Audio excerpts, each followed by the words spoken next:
Again कुछ clarifications है, एक नोट लिख ली हूँ फ़ोन में, बिकॉज जब मैं बोलती हूँ तो फिर हो ही सकता है कुछ टॉपिक कवर नहीं हो, कुछ में ज़्यादा कवर हो जाए, तो इसीलिए I have started making notes और दे दी हूँ बाउंड्री लिमिट्स की, इसके अंदर ही करना है ना। वो इक्विवेलेंस पार्टीशनिंग तो नहीं कर सकती हूँ, बाउंड्री लिमिट्स है, इससे ज़्यादा इससे कम नहीं बोलना है। तो कुछ भी जो भी बोल रही हूँ उसका अगर कुछ इंटरप्रिटेशन मैं जिस पर्पस से बोल रही हूँ उसके विपरीत है तो उसका कुछ क्लैरिफिकेशंस है। उसके बाद भी अगर मुझे वैसा फील होता है कि फिर भी कुछ अनपढ़ इंटरप्रेट कर रहे हो, अब देखो इंटरप्रेटर का काम है, जान रहे हो ना, वो कंपाइलर इंटरप्रेटर पढ़े थे बचपन में, व्हाट इज द डिफरेंस आता था ना क्वेश्चन, तो जो तुम दे रहे हो वो डायरेक्टली इंटरप्रेट कर रहा है, बट यहाँ पर है कि मेरे जो फीलिंग्स है और मेरे जो इंटेंशंस है और मेरे जो पर्पस हैं वो मूव हो रहा है कि नहीं। जस्ट वो कंटेंट बेसिस पे मत इंटरप्रेट करो, है ना, जस्ट वो इंग्लिश टू हिंदी या हिंदी टू बंगाली या बंगाली टू मलयालम वैसे नहीं कन्वर्ट करने का, ठीक है। वो फीलिंग्स वो कन्वर्ट होना चाहिए, तो फीलिंग्स में लोचा हो जाता है, जो मैं बोलती हूँ उसका अलग मतलब निकाल लेते हैं। तो पहले जैसे मैं बहुत सारा वो फिनेंशियल इंडिपेंडेंस का बात करती हूँ, फिनेंशियल इंडिपेंडेंस मतलब ये नहीं कि महीने का 2 लाख रुपया, ये नहीं होता है फिनेंशियल इंडिपेंडेंस। फिनेंशियल इंडिपेंडेंस मतलब कि you need not think about money any more. जब कहीं शॉपिंग पे जाओ या कुछ खाने को जाओ या कहीं घूमने को जाओ या फटाक से कुछ प्लेन बुक करना है, मान लो मम्मी बुलाई प्लेन बुक करना है रातों रात, मान लो 2 प्लेन कैंसिल हो गया, कोविड है, तो देर इज नो बाउंड्री और there is no restriction on your mind कि नेक्स्ट क्या, किससे मांगू, कौन है, किसके बैंक में है, दोस्त के बैंक में है कि नहीं, वहां पर वो लिए हो रहा है कि यार मैं तो तेरे को टाइम पर दिया था, तू मुझे टाइम पर नहीं दे पा रहा है। तो ये सब झंझट से परे है फिनेंशियल इंडिपेंडेंस, ठीक है। तो एंड प्रेशर से पाओगे तो जल्द से जल्द इंडिपेंडेंट होने की कोशिश करना। हाँ, तो इसमें क्या है वो कि मैं इसलिए बोलती हूँ कि वो स्क्रिप्ट और वो नहीं हो पाता है मुझसे, क्योंकि जब मैं बोलना स्टार्ट करती हूँ ना तो ये माइंड कुछ अलग ही तरह से मेरा बिहेव करता है। तो I cannot read and then I can preach, मतलब सामने I cannot put a screen and then I read through the lines, वैसे नहीं हो पाता है, वो भी नहीं हो पाता है मुझसे कि जस्ट एक जिस्ट पढ़ लो एंड उसके बाद तुम कर लो, ठीक है। तो इसलिए फिनेंशियल इंडिपेंडेंस को जल्द से जल्द मतलब मैं भी कोशिश कर रही हूँ लेने का, क्योंकि ये मतलब प्रेशर नहीं देता है दिमाग पे, और टाइम और प्रेशर दोनों बहुत ही क्या बोलूं, अभी के जन में ये टाइम एंड प्रेशर का हर दिन बात होता है, बहुत प्रेशर है टाइम कम है, बहुत प्रेशर है टाइम कम है। तो ये सब चीज का निजात है वो फिनेंशियल इंडिपेंडेंस। तो इसका मतलब ये नहीं बोल रही हूं कि सिर्फ money he is a source of happiness, मैं बोल रही हूं बहुत हद तक प्रेशर बहुत कम हो जाएगा एंड टाइम अपने पास बहुत रहेगा, है ना। एंड जितना जल्दी ये सब चीजें, जितना जल्दी मतलब रीच कर पाओ या अचीव कर पाओ उतना अच्छा है मेरे हिसाब से, what I am thriving for, ठीक है। फिर है, मैं बहुत सारा लोन वोन के ये सब के बारे में बात करती हूँ, ठीक है, कि मैं घर बंगला और फर्नीचर और कार में I don't want to spend money. क्यों? क्योंकि मुझे क्या लगता है, अगर बैंक सच में मुझे हेल्प करता ना तो वो एक घर को और एक गाड़ी को प्रोडक्ट के हिसाब से नहीं देखता। मान लो मेरे पास आज नौकरी नहीं है, मान लो मेरे पास आज नौकरी नहीं है, किसी वजह से बॉस को लगा कि मैं लायक नहीं हूं, ऑल ऑफ अ सडन हो ही सकता है, या सीईओ को लगा कि बहुत ज्यादा है एम्प्लॉयज तो निकाल दिया। तो this is not called financial independence, ठीक है। जो लोग 50,000 महीने के, 20,000, और ये लड़कियों को लगता है कि अपने पैर पे खड़े हो गई है तो नौकरी लग गई, वो फिनेंशियल नहीं होता है, वो कुछ नहीं है, वो दैट्स नॉट कॉल्ड पैर पे खड़ा रहना। दूसरे के एहसान पर खड़े हो तो दैट्स नॉट कॉल्ड अपने पैर पे खड़ा रहना। वो तो चला रहा है ना, वो मतलब वो तुम ये हो, क्या बोलते, घोड़े हो, एंड दैट रस्सी इज इन हिज हैंड। वो तुमको ट्यून करेगा कब ज्यादा भागना है, कब बैठना है, कब वो नहीं काम करवाना है तो नहीं करना है, तुम चाहकर भी ज्यादा नहीं कर सकते हो, ही इज ट्यूनिंग यू, तो तुम अपने पैर पे कैसे खड़े हो, है ना। You need to be wild, you need to be crazy to stand on your own feet. इसीलिए जो बड़े बड़े लोग हैं जो कुछ अचीव किए, मेरे लिए एलन मस्क का दिमाग मुझे बड़ा पसंद है, उनके बिहेवियर और उनके लाइफस्टाइल और उनके जितनी भी बीवियां हैं उससे मैं प्रभावित नहीं होती हूँ, उनका जो दिमाग काम करता है पागल की तरह, वो बहुत प्रभाव करता है मुझे, ठीक है। तो ये जो मैं बोलती हूँ कि मैं ये लोन पर नहीं लूँगी और ये सब नहीं लूँगी, एटलीस्ट 70 to 80% मेरे पास पैसे रहे, तो मैं कोशिश करूँगी कि डाउन पेमेंट या ऑन स्पॉट पे करना। अगर ऑडी फरारी खरीदना ही है, ऑन स्पॉट करना। हाँ, कुछ लोग बोलेंगे तब सोती रहे, तब सपने देखती रहे, तब तो होने से रहा, तब तो कोई भी घर ना ले। जैसे मेरे माँ बाप कहते थे कि ये जो तेरा सोच है, देख तुम्हारा भाई क्या कर लिया, अच्छा खासा ईएमआई पे कर रहा है और तू यही सोचते रहे, तेरे पास कुछ नहीं होगा। ठीक है, कोई दिक्कत नहीं है। I am very welcome to live in a rented house than own a very stupid pressure of bank. Bank उसी को हेल्प करता है जो सक्षम हो। ठीक है, बैंक मेरे भाई को क्यों हेल्प किया, वो देख रहा है मेरा भाई किधर है बेस्ड, यूएस बेस्ड है। वो जान रहा है कि वो औकात रखता है, कल को यहाँ पर अगर कुछ डिस्टर्ब हो जाए, उस सैलरी से उसका औकात जान रहा। वो बिना सैलरी का उसका औकात नहीं जान रहा कि कल को उसका नौकरी छूट जाएगा, तब फिर गिरवी रखने को क्या है। ठीक है, तो बैंक तभी आपको हेल्प करेगा जब आप औकात वाले हो। तो डोंट थिंक कि if you are getting a loan, अभी ये भी अलग होता है लोगों का कि अगर मान लो 10 BHK के लिए लोन सैंक्शन हो गया तो they feel in the top of their world. अरे बाबा, वो आपके वजह से थोड़ी जो हुआ है, वो तो आप कुछ दिखाए हो, उसके वजह से बैंक आप पे भरोसा किया है, वो प्रोडक्ट हो गया फिर घर। समझ रहे हो? तो इस व्यू से मैं वो देखती हूँ, इसीलिए बोलती हूँ कि मैं वो नहीं करूंगी। मैं आपको मना नहीं करती हूँ, आप, मैं जस्ट ये बोलती हूँ कि कुछ भी करो तो समझ के करो, सोच के करो, देख के करो, जांच के परख के करो। जस्ट बिकॉज 4 लोग 4 पीढ़ी से करते आए हैं, आसपास के 4 लोग घिरे हुए हैं और आपको प्रलोभ दे रहे हैं और आपको विवश कर रहे हैं कि वो पाथ ले लो, अभी टाइम है, 30 का ले लो, 30 साल का लोन ले लो, 60 साल तक एकदम ग्रैंड चिल्ड्रन के गोदी में तुम खेलना और वो या वो तुम्हारे गोदी में खेलेंगे। ये सब जो जो डायलॉग्स देते हैं, उनको एटलीस्ट तुम चार्ज कर सकते हो कुछ अच्छे पॉइंट से, सो दैट वो मुंह बंद रखना स्टार्ट कर दे। ठीक है, इसके वजह से बोल रही हूं मैं। मान लो लोग बोल रहे हैं और आपके पास कोई पॉइंट्स ही नहीं है उनको रेस करने को, एंड आप विवशतापूर्ण उनको सुनना पड़ रहा है उनको। ठीक है, इसके लिए वजह से बोल रही थी। फिर है, मैं बहुत बार बोलती हूँ कि रिलेशनशिप को लेके right person and perfect relation, this is nothing. जैसे मैं अपने कभी कभी कोई वीडियोस में पति के बारे में बोलती हूँ कि कभी ऐसा हुआ, वैसे हुआ, वैसे हुआ, बट मुझे पता है आज को कुछ भी हो जाए ना, he was the only one who is going to stand by मी।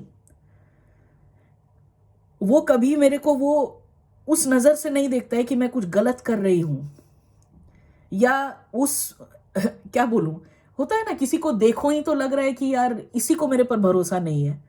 तो मैं हर दिन अपना जो चेहरा देख रही हूं, तो मुझे लगता है जिंदगी में कोई एक जन आपके पास रहना चाहिए हर वक्त, जो आपको ये कॉन्फिडेंस दे और आप उसके सहारे नहीं जियो, बट आपके वो जस्ट साथ है ना, तो जिंदगी गुलजार है। तो ये Abhishek is that kind of person in my life. तो ये मुझे को पता है कि ये कब मुझे ट्यूनिंग चाहिए, कब मोटिवेट कर देता, कब डिमोटिवेट कर देता, और कुछ ज्ञान भी नहीं देता है बट कुछ कर देता है।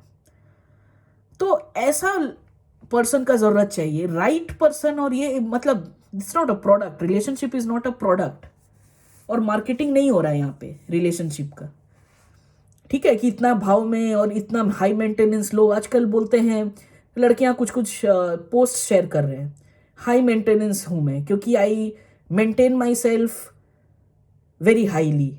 मतलब they use kind of good products and they are very prone to their fitness routines, तो इसलिए हाई मेंटेनेंस है। High maintenance, I don't know, high maintenance लड़के भी हो सकते हैं, लड़कियों को ही क्यों बोल सकता है? And that doesn't require to think about a partner और to go into a relationship. बस देखो कि वो आदमी आपको किस नजर से देख रहा है और आपके साथ खड़ा रहेगा कि नहीं, कि बीच मंजिल में छोड़ जाएगा जब एकदम उस समय आपको जरूरत हो। होते हैं ना कोई कोई पेरेंट्स, या कोई अपने ही दोस्त, या कोई अपने ही भाई बहन, जब सबसे ज्यादा जरूरत होती है तभी नहीं रहते आपके पास, तब क्या करोगे? हाँ, मैं सेल्फ सफिशिएंट हूं, बट उसके बावजूद भी कभी कभी ऐसा मोमेंट होता है कि कोई एक का लगता ही लगता है जरूरत, तो उस मोमेंट के लिए बचा कर रखना चाहिए एक जन को। दैट्स नॉट कॉल्ड बीइंग मैं उसका यूज कर रही हूँ, कुछ कर रही हूँ। I am really very grateful and thankful कि मुझे ऐसा मिल गया है। मैं खोज नहीं रही थी, और अदर बोलोगे कि खोज ही रही थी, क्योंकि जो खोजते हो वही मिल जाता है। बट छोटे मोटे चीजों के वजह से ये मत सोचो कि पति खराब है या पत्नी खराब है या रिलेशनशिप खराब है, या 10 साल हो गए, 15 साल हो गए, 20 साल हो गए, उसका मुंह देखने का मन नहीं कर रहा है, और ये सब ये मत सोचो। फिर क्या था, हाँ, कुछ नया करने का। हमेशा मैं वो वीडियोस में बोलती हूँ कि हमेशा कुछ नया करो। क्यों नया करो? क्योंकि इसका मजा अलग लेवल है। हर दिन अगर कुछ नया करो, मतलब जरूरी नहीं कि तुम हमेशा एक नया धंधा के बारे में ही सोचो। जो धंधा के बारे में बड़ा बात करती हूँ, क्योंकि देखो, तुम्हारा जॉब का जो लाइन है ना, वो ट्राइड एंड टेस्टेड है। वो तुमको केटी मिल जाएगा, तुमको नए सीनियर्स लोग बता देंगे जो 20 साल से वहां पर फोड़े फुंसियों के साथ पड़े हुए हैं। They will reach you, they will teach you, they can guide you, they can mentor you, they can, because that path is already tried and tested. But ये जो धंधे वाला पाथ है ना, इसमें सबका पाथ अलग है। इसमें अगर एक्सपीरियंस सुन भी लो, क्या पता तुम वो एक्सपीरियंस करो ही मत, तुम कुछ ऐसा पाथ ले लो जो कोई कोई देखते हो बहुत तेजी से सक्सेस मिल जाता है। सक्सेस मेरे लिए मतलब उसका जो पर्सनल अचीवमेंट था, उसके लिए सक्सेस ऐसे बहुत बड़ा है। Success is just satisfaction in what you are doing for me. अभी जो मैं कर रही हूँ, हर दिन जो उठ रही हूँ, क्या काम कर रही हूँ, नेक्स्ट क्या गोल है, इसके बाद क्या करना है, वो अगर अचीव कर ली तो that means I am successful every day. ऐसा नहीं है कि ये गाड़ी, ये फलना, ये कर लूं तब मैं सक्सेसफुल होंगी। ठीक है, तो हर कोई को हर चीज नया, मतलब नए दोस्त, नए जगह, कोई भी चीज नया हर दिन ट्राई करना चाहिए। क्योंकि खाने तक ही ये सीमित नहीं रखना चाहिए, या 20 साल पुरानी बीवी को ही नहीं चाहिए कल की कोई नई मिली, है ना। हर चीज खुद को भी चाहिए कि कुछ नया ट्राई करो, राइट। और वो ऑर्थोडॉक्स टाइप नहीं, कुछ लोग जो पुराने चीजों से ऊब जाते हैं, वो अगर पुरानी भी रहेगी तो चल जाएगा, क्योंकि आपको पता नहीं कि नई वाली के साथ आप क्या करोगे। 20 साल इन्वेस्ट किए हो उसके साथ, समझने को, अंडरस्टैंड करने को, उसका इशारा समझ जाते हो, फिर नेक्स्ट बंदी लाओगे। क्या लगता है औरतों को समझना इतना ईजी होता है? हाँ, नहीं होता है। औरतों को नहीं समझ सकते, हर औरत अलग है। It's not like guys. Guys को क्या चाहिए, आप डिसाइड करो, मैं क्यों बोलूँ, उसके लिए भी फिर ये बोला जाएगा। हाँ, फिर है नेक्स्ट आपका, कुछ कुछ लोग गॉड फॉलो करते हैं, ठीक है। गॉड इन द सेंस कि कृष्णा जी है, राम है, और मान लो शिव जी है। मुझे लगता है, if I am not wrong, these are deities या इनकारनेशंस ऑफ सेम हो सकता है। मतलब कृष्ण जी का अवतार में ही is like a total allrounder. वो प्लेफुल भी थे, वो शरारत भी कर रहे हैं, उनका एक इमोशनल हार्ट भी है, वो एक वॉरियर के तौर पर एक शिक्षा भी दे रहे हैं अर्जुन को। एंड राम का बोलो तो he is a Purushottam Ram from like the grihastha point of view, like way very ideals and all. But Krishna ji का वैसा आइडियल्स नहीं था, ही लाइक स्टीलिंग स्टफ, नटखट थे वो। और अगर शिव जी को देखो तो he is the destroyer which we known as, क्योंकि he is very hot headed. उनको जब गुस्सा आता है then he makes all that tandav naach and all. तो मैं ये सोच रही थी एक दिन, इससे बात भी कर रही थी मैं, कि शिव जैसे लोग अगर, मतलब मेरा अगर गुस्सा देखो तो अभी तो काफी कम हो गया है। पहले ऐसा गुस्सा होता था ना, मैं फटाक से गुस्सा निकाल सकती हूँ और फिर ठंडा हो जाती हूँ। I can not keep anything मेरे अंदर। घुटना मुझे नहीं आया कभी, और ये बचपन से है मेरा। ऐसा नहीं कि इसके मुझे कोई सिखाया है कि यार घुटो मत, निकालो निकालो, वो नेगेटिव एनर्जी पड़ता है बॉडी में, ये नहीं। ये मतलब मैं जब बड़ी भी हो रही हूं तो ये एक क्वालिटी है मेरे में। तो मैं बोलूं कि शिव जी जैसे आपके 5 दोस्त अगर आपको मिल जाए तो आपको क्या पसंद आएगा? नहीं आएगा। बट तभी आप शिव जी को फॉलो करते हो। तो इसलिए मैं बोलती हूँ ना, जस्ट वो कॉन्शियस लिविंग थोड़ा जीने के लिए। अगर आप कृष्ण जी को पसंद कर रहे हो, अगर आप राम जी को पसंद कर रहे हो, तो राम जी क्या किए थे? सेम चीज अगर आपका फ्रेंड करता है, क्या आप उसको पसंद करोगे? क्या लगता है, ज्ञान नहीं दोगे उसको? ऐसे क्यों किया, ऐसे क्यों छोड़ के चले गए? ऑब्वियसली कोई दूसरा ये कर ही लेगा। ज्ञान दे ही सकते हो ना। तो किसी को भी फॉलो कर रहे हो, पूज रहे हो, वर्शिप कर रहे हो, तो थोड़ा सोच लो कि क्या पता भगवानी रूप में अगर कोई साक्षात कोई और आ जाए जो तुम्हारा अपना दोस्त है, क्या वैसे एक्सेप्ट कर सकते हो उसको? अगर नहीं तो फिर भगवान को कैसे फॉलो कर रहे हो? जैसे I know many friends around me जो एकदम डाई हार्ड है, मतलब शिवरात्रि के दिन और ये आता है, मुझे लगता है कि साक्षात मैं शिव जी को देख रही हूँ। पूरा बन जाते हैं वो 3 वो लेकर, एंड वो क्या बोलते हैं, वो गला में जो पहनते हैं वो गोल गोल जो भी बोलते हैं वो पहन रहे हैं, फिर वो कपड़े पहन रहे हैं, फिर वो मंदिर में जाना, उपवास रखना, बहुत शिद्दत है, बहुत श्रद्धा है। I respect all of that, but apart from that फिर मेरा यहाँ पर व्यू आता है और मैं ये पूछती भी हूँ कि कल को मैं सेम एट्रीब्यूट्स लेके तुम्हारे साथ 2 महीना रहने का कोशिश करूँ तो क्या तुम आओगे? क्या तुम एक्सेप्ट करोगे मेरा फ्रेंडशिप? अब ये वाला थॉट उसको थोड़ा सोचने में मजबूर करता है, ये क्या पूछ रही है। तो ये कुछ रीजंस है जिसके वजह से मैं थोड़ा डिफरेंट हूँ, थोड़ा नहीं पूरा ही डिफरेंट हूँ लगता। तो ये जितने भी व्यूज बोल रही हूँ और जितने भी अभी क्लैरिफिकेशंस दी, ये मेरे नोशंस है बात बोलने के पीछे। मैं कभी आप लोग को रोकूंगी नहीं, और मेरे रोकने से कौन रुकेगा? Who am I?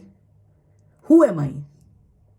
I am just sharing what I feel and what I believe in and what I will keep believing in, जब तक ये मुझे पॉजिटिव। अब देखो पॉजिटिव वाला भी बता देती हूँ। पॉजिटिव थिंकिंग मतलब ये नहीं कि हर दिन मैं हंसूं या हर दिन खुश हूं। पॉजिटिवनेस क्या है ना कि I know the facts and I accept the facts. मुझे पता है कि मैं नेक्स्ट आवर में भी मर सकती हूँ, मैं कल भी मर सकती हूँ, बट मैं इंश्योरेंस कराई हूँ, life insurance. I am positive about it.